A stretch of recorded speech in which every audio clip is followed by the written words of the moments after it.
here in eastern Africa lies Ethiopia, where for more than 7,000 years, the unconquered Lion of Judah has watched over the destinies of dusky Abyssinians and Nubians.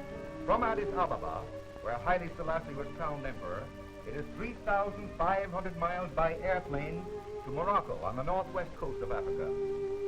For centuries, the highlands of Morocco have been the home of the fierce Berbers, forebears of the Moors who once conquered Spain. But now all is at peace in this country, and we were able to travel around in comfort and safety. We started our trip at the port of Casablanca, and then we drove to the town of Marrakech, better known as Morocco. Marrakech, which lies in a great plain on the northern slopes of the snow-clad Atlas Mountains, was founded 900 years ago and was considered at one time to be the greatest city of Islam.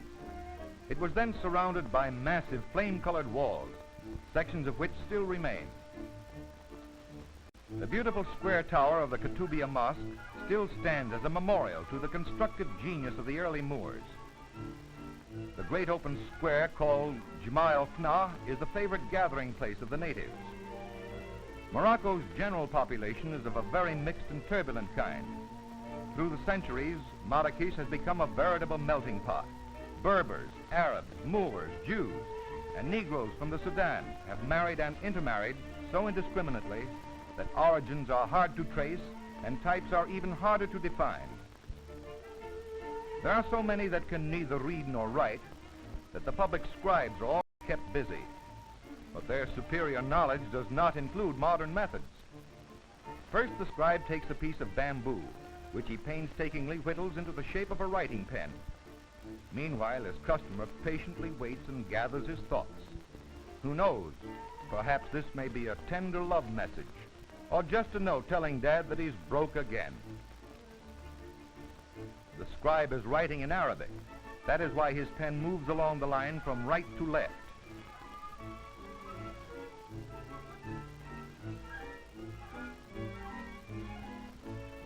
Marbles, a game that belongs to the kids of the entire world. Its origin is lost in the mists of antiquity. In the British Museum, they exhibit marbles that were used by Egyptian and Roman children more than 2,000 years ago, just as these youngsters of Marrakech are knuckling down and shooting their toys in their alleys.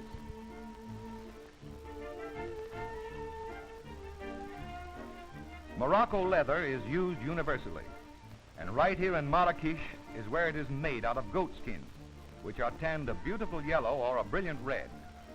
This harness maker is busy turning out a belt, which he is sewing together with heavily waxed silk. And is this young man proud of his new belt?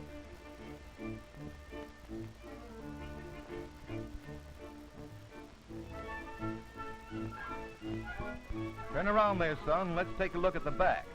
Yeah, that's right. To make their wonderful dyes, they pound pomegranates and other vegetable matter in mortars.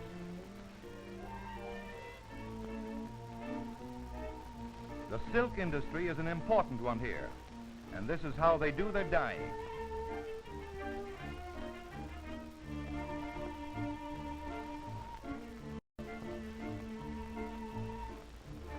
All these operations take place in the open street.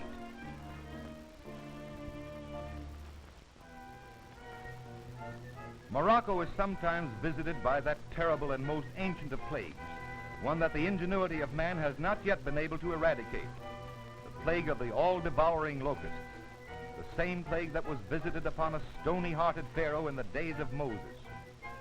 The locusts you see here are nymphs. They are young, their wings have not yet grown. Once they are able to fly, nothing can stop them. They breed in dry, arid soil and have to go hunting for their food. They travel in such enormous swarms that they even shut off the sunlight from the land over which they fly. When they alight, they strip the earth bare of all vegetable matter. They eat every blade of grass, every leaf on every tree or bush, leaving utter desolation in their wake. Even when young and wingless, they do not scatter. They follow a definite direction. This permits the natives to dig long ditches across their line of march. The ditches are filled with water and the locusts drown. Another way of getting rid of them is to drive them toward big heaps of dry straw in which the young locusts try to hide.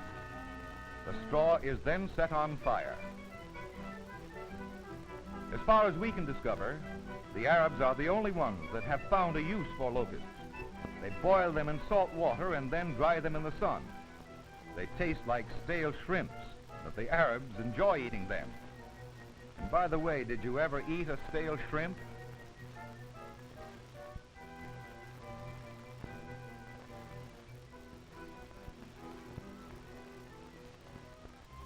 No, this is not a field of pussy willows. These are land snails clinging to the stalks from which they eat the leaves. So you see, they are vegetarians. Unlike the water snails, which are not good to eat, these Moroccan land snails are highly prized as a delicacy by gourmets who call them escargots. They are carefully gathered by hand and taken to a central station.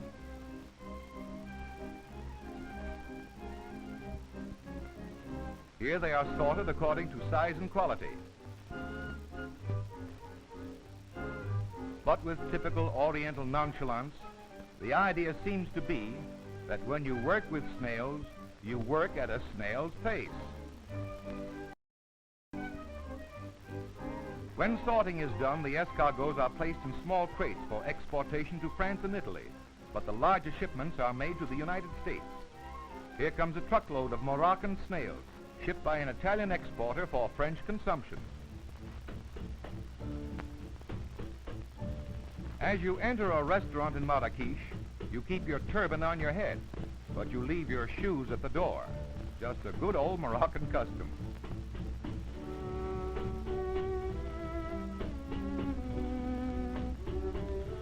As they don't have chairs, they just squat tailor fashion on cushions. And now we're all set for the meal.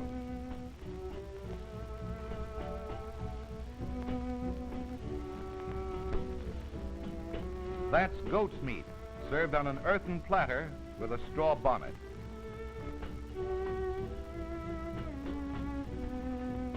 True to Oriental custom, the Moor breaks his bread. He never cuts it. First, he must be sure that the sauce is up to standard. And so he dunks. After all, it's the sauce that makes the dish.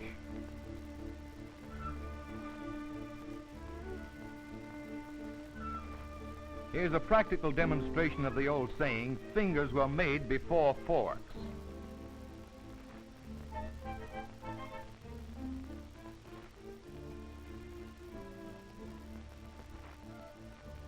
And now a good drink of wine to keep the goat down.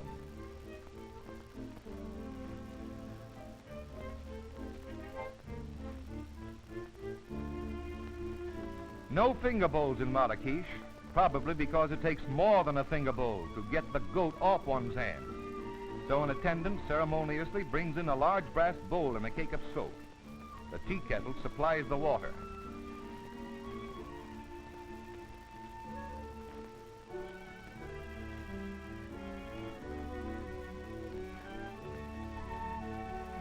Then they dry their hands with the same cloth that served as a community napkin during the meal.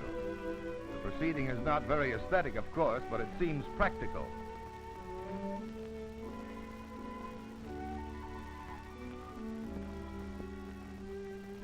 Now comes the all-important wind-up to the meal, the ceremony of tea making.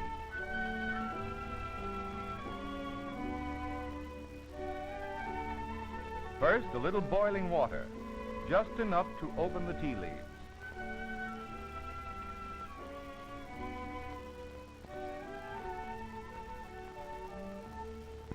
Then a bunch of mint is crammed into the teapot. Now 2 cones of sugar, and finally some hot water.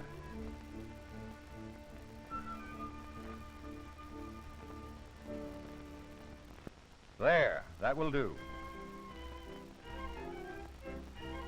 Morocco has many other interesting sights and customs. Someday we will visit the humble tillers of the soil in the upper reaches of the Atlas Mountains. We'll meet more of its interesting people and investigate other industries. It's well worth a return visit. Until then, Allah be with you.